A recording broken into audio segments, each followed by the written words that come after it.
back to the Windy City. Bit dreary today, but happy to be home. In the meantime, I did get a new pair of sunglasses as I lost the original version of these. You may have seen in the first episode. I am upset about it because these are not the same, and the lenses are a bit more translucent, I think the word is. In either case, not my favorite.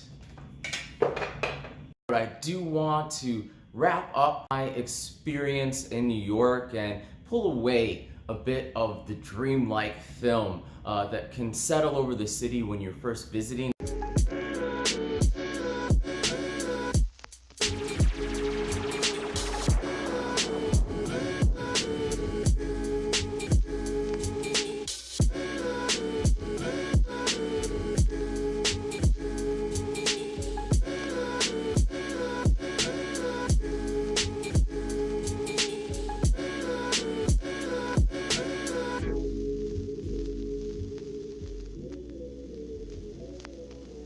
The first issue, and honestly it's a big one as a resident here of Chicago, the New York City trash. The lack of alleys and the sheer volume and concentration of people in New York City leaves even pristine upper class neighborhoods like the Upper East Side lined with trash bags all over the place. Second, travel. Obviously there is an incredibly large public transit network in the New York City area throughout the boroughs. That said, it can be incredibly confusing because there are so many trains. And on the other side, since it is such a large area, getting from point A to point B can literally take as long as it takes to get out of the state, which to me doesn't make a whole lot of sense. Generally in Chicago, you can get from side to side of the city, say the south side to the north side, within reason in about 30 minutes. Whereas there in New York, a trip from the Upper East Side down to Coney Island, which is about 14 miles, mind you, that took a full hour and a half.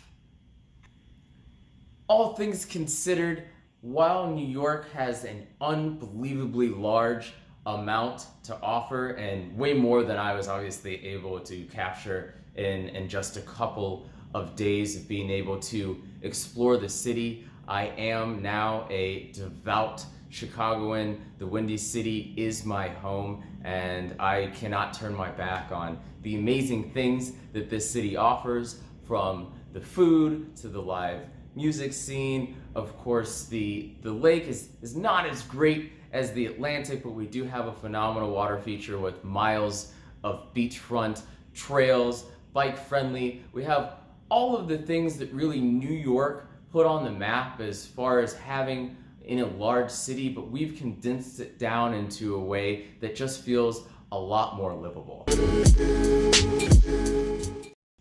So even though New York comes in a close second place for me, I hope that my video shed a little bit of light on why it is such a fantastic place to visit. So I certainly do recommend that you make the trip if you have the opportunity. You certainly will not be disappointed. The only real drawback of New York is that there is so much there, so much happening, that you really need more than one trip just to see it all. He's running. You know he's using that. Look, you can get the other one. Yep. Yep. We got a whole crew there.